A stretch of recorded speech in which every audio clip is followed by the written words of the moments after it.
Hello साथियों, नमस्कार। कैसे हैं आप सभी? आशा करता हूँ आप सभी बहुत अच्छे होंगे। मैथमेटिक्स मेमोरी में आप सभी का बहुत स्वागत है। मैं एक बार फिर से आप सबको मैथमेटिक्स मेमोरी के इस नए सेशन में आप सबके बीच उपस्थित हुआ हूँ। मेरा नाम है अतुल जायसवाल और आप सबका एक बार फिर से बहुत स्वागत है। आशा करता हूँ बहुत खुश होंगे आप लोग और अपनी अपनी तैयारियों में लगे होंगे। तो आइए शुरुआत करते हैं अपने इस नए सेशन की, जो हमारा 7वां सेशन है, और लाते हैं अपना सेशन का पहला क्वेश्चन। पहला क्वेश्चन है, एक आदमी जो 5 किलोमीटर प्रति घंटे की दर से गति से चल रहा है, एक पुल को 15 मिनट में पार करता है। पुल की लंबाई को ज्ञात करना है। ठीक है, चाल और दूरी से संबंधित ये क्वेश्चन है। आप सबको पता है कि इसमें चाल बराबर दूरी बटे समय, बहुत ही चर्चित ये सूत्र है। ज़्यादातर ये सूत्र इस ऐसे सवालों में लगता है, बिल्कुल लगता है। लेकिन इनमें भी क्या है कि फार्मूले का जो मात्रक है वो दो तरह से लगते हैं। एक तो चाल को ले लें अगर, तो वो होता है किलोमीटर प्रति घंटे में, और दूसरा होता है मीटर प्रति सेकंड में। दूरी को ले लें तो एक होती है किलोमीटर में, या दूसरी हम उसी को मीटर में निकाल सकते हैं। इसी तरह अगर हम लोग बात करें समय की, तो पहला तो होता है घंटे में, या फिर हम लोग उसे सेकंड में भी निकालते हैं कभी कभार। तो यहाँ पे हमें जो मात्रक दिया है वो डिफरेंट दिया गया है। मतलब आप ये समझें कि मात्रक जो हो वो इस शेप में होनी चाहिए या फिर इस शेप में। अगर ऐसे नहीं है, अगर मान लीजिए एक मात्रक इस शेप में दिया है, दूसरा इस शेप में, तो उसको, और जैसा कि क्वेश्चन में दिया भी गया है, तो उसको हम लोग पहले या तो इसको अपने छोटे शेप में चेंज करें, या इस छोटे वाले मात्रक को बड़े मात्रक में चेंज करें, तभी क्वेश्चन आगे सॉल्व होगा। इसे देखने से पहले हम देखते ये हैं कि हमारा जो ऑप्शन है वो किस पर दिया जा रहा है। ऑप्शन क्वेश्चन में कह रहा है कि लंबाई जो है वो मीटर में ज्ञात करनी है, यानी कि हमारे जो सारे ऑप्शन हैं वो मीटर में दिए हैं। यानी कि अगर हम लोग बड़े मात्रक को छोटे मात्रक में कन्वर्ट करें तो चीज़ें आराम से हो जाएंगी। तो पहला है कि चाल। अब इतना तो पता होगा कि चाल दिया गया है ये, और समय दिया गया है ये। केवल हमें क्या निकालनी है? दूरी निकालनी है, पुल की लंबाई निकालनी है। पुल की लंबाई मतलब दूरी, है ना। तो चाल और समय दिया गया है। पहले हम लोग चाल को लिखते हैं और इसको छोटे मात्रक में कन्वर्ट करते हैं। यानी 5 किलोमीटर प्रति घंटा है, तो इसे हम लोग मीटर प्रति सेकंड में चेंज करने के लिए क्या करेंगे? 5/18 से गुणा करेंगे। ठीक है, ये कैसे हो मैं कभी अगले सेशन में आप सभी को बताऊंगा, उस पर चर्चा होगी विस्तार से। ठीक है, आगे बढ़ते हैं। समय समय हमारा दिया गया है किसमें? मिनट में, यानी 15 मिनट दिया गया है। इसे हम चेंज कर सकते हैं सेकंड में। कैसे? 60 से मल्टीप्लाई करके, है ना। अब इसको हम फार्मूले में अप्लाई करते हैं। पहले तो इस फार्मूले में दूरी को हम एक साइड में रखते हैं। दूरी बराबर चाल गुणे समय। ठीक है, चाल जो हमने यहाँ छोटा किया है, जो छोटे मात्रक में कन्वर्ट किया, उसे लिखेंगे 5 गुणे 5/18 गुणे 15 गुणे 60। 15 गुणे 60। 6 से काटते हैं। 6 तिरिक 18, 6 दहम 60। 3 से 15 को काटते हैं तो 3 पच्चे 15। 5 गुणे 5 गुणे 5 गुणे 10। 5 25 और 25 पंचे 125, और 25 दहम में 250, यानी 125, 1250। ये हमारा आंसर आ जाएगा, जो कि मीटर में आएगा। ठीक है, option number D is the right answer. बढ़ते हैं अपने दूसरे क्वेश्चन की ओर। देखते हैं हमारा दूसरा क्वेश्चन क्या कर रहा है। एक कार 9 घंटे में 666 किलोमीटर की दूरी तय करती है। इस कार की गति क्या है? चाल और समय से संबंधित ये भी क्वेश्चन है। पहले मैं आपको बता चुका हूँ। तो यहाँ पे देखेंगे दोस्तों की मात्रक जो है दोनों बड़े लेवल के हैं, बड़े कोटि के हैं। तो यहाँ पे हम मात्रकों को चेंज करने की कोई आवश्यकता हमें है नहीं, और ऑप्शन भी जो है वो बड़े लेवल का दिया जा रहा है, यानी कि किलोमीटर प्रति घंटे में दिया जा रहा है। तो हमें दिया क्या क्या गया है? हमें दिया गया है समय 9 घंटे और दूरी दी जा रही है 666 किलोमीटर, और हमसे पूछा जा रहा है इस कार की गति क्या है। गति अर्थात चाल, ये हमें फाइंड आउट करनी है, ज्ञात करनी है। तो हमें पता है फार्मूला, चाल बराबर दूरी बटे समय। फार्मूले में हम इन अंकों को रखते हैं और अपने आंसर को प्राप्त करते हैं। दूरी है 666 किलोमीटर और समय है 9 घंटे। 3 से काटते हैं, 3 दूनी 6, 3 दूनी 6, 3 दूनी 6। फिर से 3 से काटते हैं, 3 सत्ते 21, 12, 3 चौको 12, यानी 74 किलोमीटर प्रति घंटे। ये हमारा ऑप्शन मतलब आंसर हो गया। ऑप्शन नंबर सी करेक्ट हो जाएगा। देखिए यहाँ पे दोस्तों 4 ऑप्शन दिए हैं, इसमें से एक चौथा ऑप्शन भी आप देख सकते हैं। कभी कदार क्वेश्चन में ये भी रहता है और ये कभी कदार सही भी होते हैं, क्योंकि क्वेश्चन में उतना जितना आपको ज़रूरत है, मान लीजिए समय नहीं दिया है, फिर आप क्वेश्चन को सॉल्व नहीं कर सकते। तो ऐसे में आप इस ऑप्शन को चूज़ करेंगे, इस ऑप्शन को चुनेंगे, ठीक है।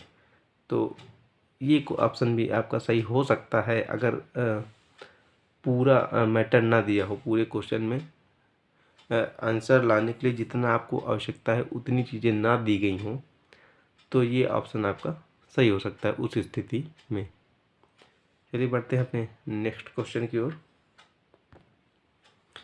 तीसरा क्वेश्चन है, किसी आयत की लंबाई चौड़ाई की दोगुनी है यदि आयत का क्षेत्रफल 7200 वर्ग सेंटीमीटर है, तो आयत की चौड़ाई कितनी है? ठीक है, पहले तो आप सबको आयत के बारे में बता दें। ये है आपका आयत जिसमें दो आमने सामने की भुजाएं समान हो, और ठीक वैसे ही दो आमने सामने की भुजाएं समान हो, ठीक है। इसमें ये जो लंबा वाला भाग ये होता है लंबाई, और ये छोटा वाला भाग है ये चौड़ाई, ठीक है। इसे हम लोग प्रायः एल और बी से डिनोट कर सकते हैं। तो इसमें क्या होता है, एक तो होता है क्षेत्रफल, आप निकाल सकते हैं लंबाई और गुणे चौड़ाई। फिर दूसरा होता है परिमाप, परिमाप यानी कि यहाँ से और ये पूरा आपका जो लंबाई है कितना है, तो परिमाप होता है 2 और ब्रैकेट में लंबाई प्लस चौड़ाई। मतलब कहने का कि इसको जोड़ दें, इसको जोड़ दें और इसको जोड़ दें, इसको जोड़ दें, यानी 2 बार लंबाई को जोड़ दें और 2 बार चौड़ाई को जोड़ दें। वही चीज़ यहाँ पे किया गया है, तो परिमाप आपका निकल आएगा। चलिए इतनी बात तो समझ में आई, आगे बढ़ते हैं। क्वेश्चन में कह क्या रहा है, तो लंबाई और चौड़ाई दो चीज़ें दी गई हैं और चौड़ाई, लेकिन कुछ शर्तों के साथ दी गई हैं। शर्तें क्या है देखते हैं कि लंबाई चौड़ाई की दोगुनी है, मतलब चौड़ाई हम कुछ मान लेते हैं x मान लेते हैं, तो लंबाई क्या हो जाएगी 2x हो जाएगी, ठीक है। इतना तो समझ में आ गया होगा। अच्छा, ये जो चीज़ें आएंगी ये सेंटीमीटर में आएंगी, है ना, ठीक है। अब हमने आपको बताया यदि आयत का क्षेत्रफल 7200 वर्ग सेंटीमीटर है, यानी कि क्षेत्रफल आपको दिया जा रहा है और क्षेत्रफल के बारे में मैंने आपको बता दिया है। तो क्षेत्रफल निकालते हैं, क्षेत्रफल बराबर लंबाई गुणे चौड़ाई।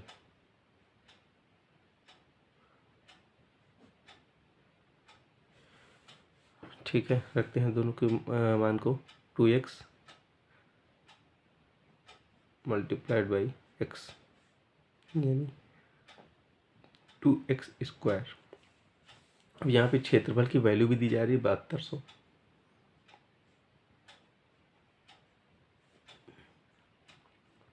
x को एक साइड में रखते हैं और सारे अंकों को एक साइड में। ये भाग में था, इस साइड आएगा तो गुणे में सॉरी भाग में हो जाएगा। गुणे में था, इस साइड आएगा तो भाग में हो जाएगा। 2 से काटते हैं 3600 और x जो 3600 का स्क्वायर रूट निकालेंगे तो 660 आएगा, है ना। ये आप कर सकते हैं 3600 और ये इसको 2 टुकड़े में कर लीजिए। 36 इंटू 100, 36 का आपको पता ही है 6 और 100 का होता है 10, 10 छक्के 60, है ना। तो ये आपका x की वैल्यू जो 60 आ गई। और कह रहा है कि आयत की चौड़ाई कितनी है। चौड़ाई हमने माना ही था कितना x, यानी कि हमारा आंसर प्राप्त हुआ। आयत की जो चौड़ाई है वो 60 सेंटीमीटर है। Option number B is the right answer. बढ़ते हैं अपने नेक्स्ट क्वेश्चन की ओर। चौथा क्वेश्चन है हाइट एंड डिस्टेंस से संबंधित ऊंचाई और दूरी। पढ़ा होगा आप लोगों ने, आप सब में से बहुत से लोगों ने इस चैप्टर को पढ़ा होगा।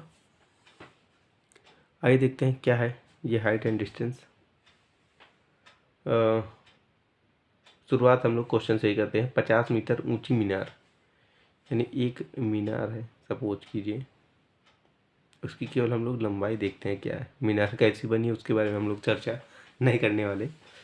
तो 50 मीटर ऊंची मीनार, ठीक है। मीनार के पाद से यानी कि उसका जो निचला सिरा है उससे 50√3 मीटर दूरी पर। अब दूरी आप इधर भी ले सकते हैं, इधर भी ले सकते हैं, ठीक है। तो हम इस साइड ले लेते हैं। इतनी दूरी पर 50√3 मीटर की दूरी पर स्थित बिंदु, ये बिंदु स्थित है, पर मीनार का उन्नयन कोण है, यानी कि कितना है ये पूछा जा रहा है। अब चीज ये बात आपको खटक रही है, उन्नयन कोण क्या चीज़ है, ठीक है। तो मैं इसके बारे में आपको बता देता हूँ। उन्नयन कोण, जब भी हम कोई चीज़ नीचे से ऊपर की ओर देखेंगे, ठीक है, हम ऊपर की ओर देख रहे हैं, मान लीजिए कोई ऑब्जेक्ट रखा हुआ है और हम उसे देख रहे हैं, तो जो समतल से हमारा जो कोण बनेगा वो कहलाएगा उन्नयन कोण, ठीक है। और जब भी हम कभी ऊपर से नीचे की ओर देख रहे होंगे कोई ऑब्जेक्ट, यानी मान लीजिए बहुत ऊपर हम लोग खड़े हैं और ऑब्जेक्ट नीचे है, उसे हम देख रहे हैं। जैसे आप छत पर से देखते हैं नीचे कुछ चीज़ें, तो वो जो कोण बनेगा समतल से वो बनेगा अवनमन कोण, अवनमन कोण, ठीक है। इतनी चीज़ें आपको ध्यान रखनी होगी क्वेश्चन में। जब कहा जाए उन्नयन कोण, यानी आप समझ जाइए कि चीज़ें नीचे से ऊपर की ओर देखी जा रही हैं। और जब कहा जाए उन्नयन कोण, जब कहा जाए उन्नयन कोण तो चीज़ें नीचे से ऊपर की ओर देखी जा रही हैं। और जब कहा जाए अवनमन कोण, यानी आप समझ जाइए कि ऊपर से नीचे की ओर देखा जा रहा है, ठीक है। चलिए बढ़ते हैं आगे। तो इतना तो हुआ, इतना आपको समझ में आ गया। इसका एक नाम देते हैं ए, बी और सी। तो ये देख रहे होंगे आप, एक रेक्टेंगल त्रिभुज, ट्रायंगल तैयार हो गया है। तो ट्रायंगल में हमें ये चीज़ें दी गई हैं।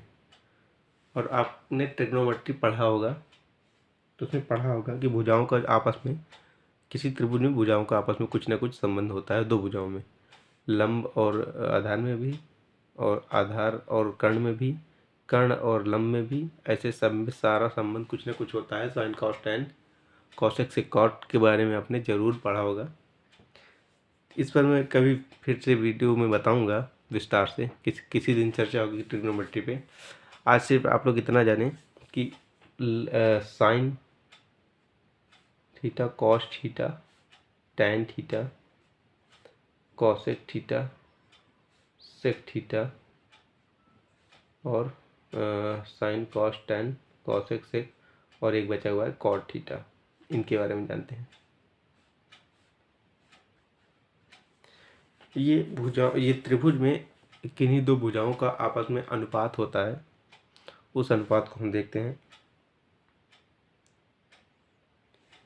और ये जो थीटा होता है उस अनुपात को, उस भुजाओं को मिलाने से जो कोण बने उस कोण का माप होता है। ठीक है, साइन थीटा होता है लंब बटे कर्ण, कॉस थीटा होता है आधार बटे कर्ण, टैन थीटा होता है, इधर देखते हैं, लंब बटे आधार। इसी तरह कॉसेक होता है साइन का उल्टा, सेक होता है कॉस का उल्टा और कॉट होता है टैन का उल्टा। ठीक है, तो कॉसेक होता है कर्ण बटे लंब और ये सेक होता है कॉसेक का उल्टा, तो ये हो जाएगा कर्ण बटे आधार। और कॉट होता है सेम टैन का उल्टा, तो ये होता है आधार बटे लंब। नहीं, इतनी चीज़ें आपको याद रखनी पड़ेगी और इसी को पलट करके हम 3 और मान निकाल सकते हैं। चलिए इसमें क्या अप्लाई हो रहा है ये हम लोग देख लेते हैं। तो यहाँ पे लंब और आधार में चीज़ें देखने को मिल रही हैं। तो एक लंब और आधार एक यहाँ पर है और एक लंब और आधार यहाँ पर भी है, यानी हम लोग टैन या कॉट में से किसी एक चीज़ को इस्तेमाल कर सकते हैं और उससे अपना आंसर प्राप्त कर सकते हैं। तो हम लोग टैन को लेते हैं, tan theta is equal to, हमें पता है कि लंब बटे आधार, लंब बटे आधार। अब लंब हमें पता है जो लंबाई में है 50 और आधार जो आधार पे लेटा हुआ है 50√3। ठीक है, काट देते हैं, 50 से 50 कैंसिल, यानी टैन थीटा का वैल्यू हमें प्राप्त हो गई 1/√3। अब ट्रिग्नोमेट्री में कुछ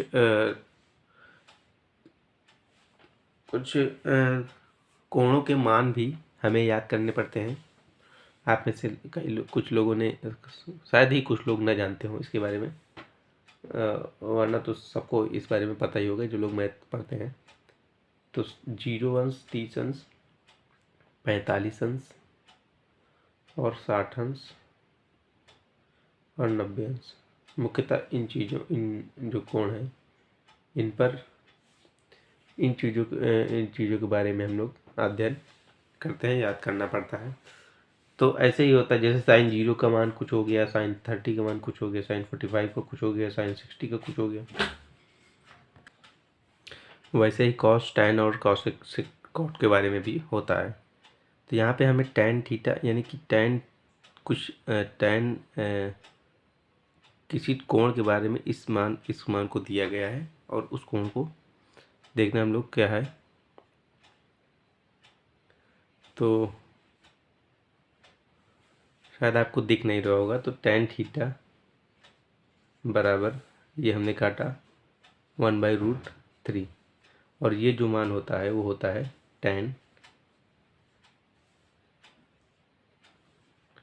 ये होता है टैन 30 का मान होता है। यानी यहाँ से हम लोग थीटा की वैल्यू निकाल सकते हैं, थीटा बराबर 30 डिग्री। ये आपका आंसर हो जाएगा। Option number C is the right answer. बढ़ते हैं नेक्स्ट क्वेश्चन पे। 4 बुनकर 4 चटाई 4 दिनों में बुन सकते हैं। इसी गति से 8 बुनकरों द्वारा 8 दिनों में कितनी चटाई बुनी जा सकती है। ऐसे प्रश्न में आपको एक शर्त दी जाती है और दूसरे के बारे में वैसा ही शर्त अप्लाई करते हुए, वैसा ही शर्त को लागू करते हुए किसी तीसरे के बारे में पूछा जाता है। जैसे फार्मूले से हम लोग देखते हैं इसको कि बुनकर यानी कि व्यक्ति मल्टीप्लाई होता है समय। अब समय आपको कुछ भी दिया रहता हो, सेकंड, मिनट, घंटे, दिन, साल, है ना, और बटे में जो होता है वो होता है वर्क, अपना कार्य। जो भी कार्य होता हो, चाहे गड्ढे खोदने का कार्य हो, दीवार उठाने का कार्य हो, बुनने का कार्य हो, या कुछ और कार्य हो, और ये भी बराबर होता है बिल्कुल ठीक इसी के, व्यक्ति गुणे समय और बटे में हो जाएगा कार्य के। अब इन सब चीज़ों में हमें 5 चीज़ें दी गई होंगी और आपसे एक चीज़ के बारे में कहा जाएगा। तो देखते हैं हमें 5 चीज़ें क्या दी गई हैं। ये तो पहला व्यक्ति, पहला समय और पहला कार्य, और ये दूसरा व्यक्ति, दूसरा समय, दूसरा कार्य। ठीक है, तो पहले में देखते हैं कि 4 बुनकर हैं, यानी 4 व्यक्ति हैं और उन्होंने 4 दिन का समय लगाया। तो 4 दिन और 4 चटाई यानी कि 4 कवर को किया, तो 4 नीचे आ जाएगा, बराबर व्यक्ति हैं। इसी प्रकार दूसरे के बारे में देखते हैं। तो दूसरे जो व्यक्ति हैं वो 8 बुनकर यानी कि 8 बुनकर हैं और 8 व्यक्ति कह सकते हैं हम, और समय दिया गया है 8 दिन। 8 बटे कार्य हमें निकालना है, इसको हम लोग x मान लेते हैं। चलिए देखते हैं और आगे कैसे हम निकाल करते हैं इसके।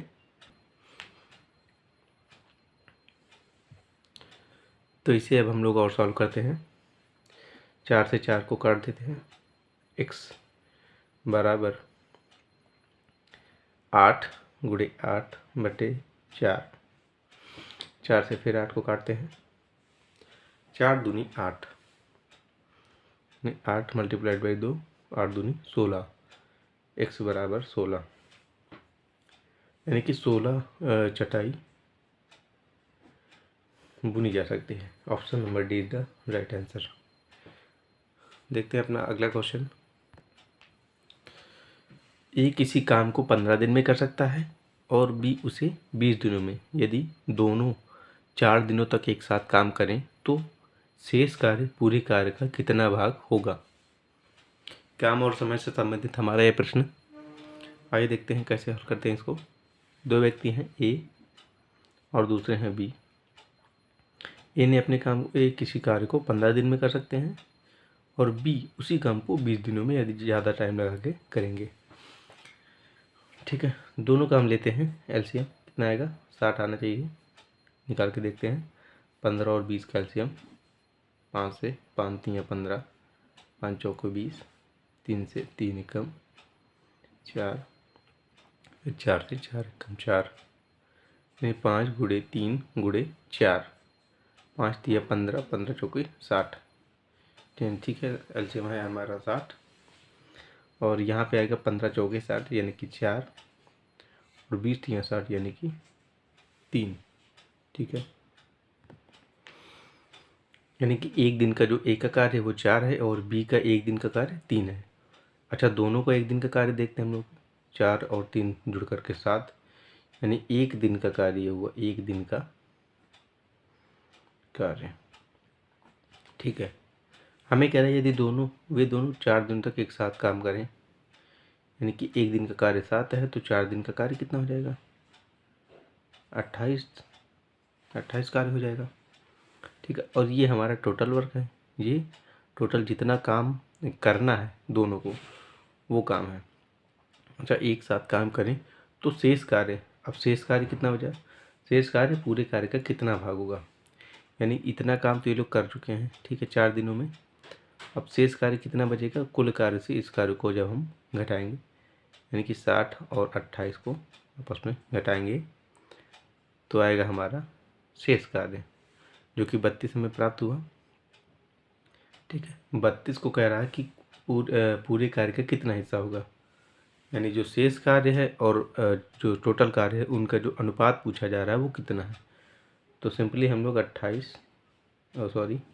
32 यानी शेष कार्य बटे कुल कार्य यानी कि 60 काटते हैं, 4 से 4 4 8 32 और 4 एकम 4, 4 पंचे 20, यानी 8 बटे 15 भाग 8/15वां भाग होगा कुल कार्य का, यानी option number A is the right answer. तो ये था आज का हमारा सेशन आपको कैसा लगा अपनी राय हमें कमेंट सेक्शन में ज़रूर दें, और अगर वीडियो आपको अच्छी लगी हो तो वीडियो को लाइक करें। चैनल अगर आप चाहते हैं कि इस चैनल मैथमेटिक्स मेमोरी पर ऐसे ही वीडियोस आती रहें और आप उन्हें पसंद करते हैं, ऐसी वीडियो देखते रहना चाहते हैं, तो चैनल को सब्सक्राइब कर सकते हैं आप लोग। और हाँ, एक बात और, हो सकता है कि वीडियो क्वालिटी इतनी अच्छी ना हो, लेकिन पढ़ाने का जो तरीका, जो मेन फॉर्मेट है पढ़ाने का, वो अगर आपको अच्छा लगता है तो बिल्कुल आप लोग सपोर्ट कर सकते हैं, वीडियो को लाइक कर सकते हैं, आप चैनल को सब्सक्राइब कर सकते हैं। इस तरह से आप लोग कर सकते हैं। वीडियो की क्वालिटी कैसे सुधार हो उसमें, और टेक्निकली हम कैसे और अपने काम को बेहतर बनाएं, इस सब में हमारी टीम लगी हुई है। और हम आशा करते हैं कि इन चीज़ों में हम जल्द ही एक सफलता को प्राप्त करेंगे। मिलते हैं अपने नेक्स्ट सेशन के साथ। तब तक के लिए आप खुश रहिए, मस्त रहिए। बहुत बहुत धन्यवाद।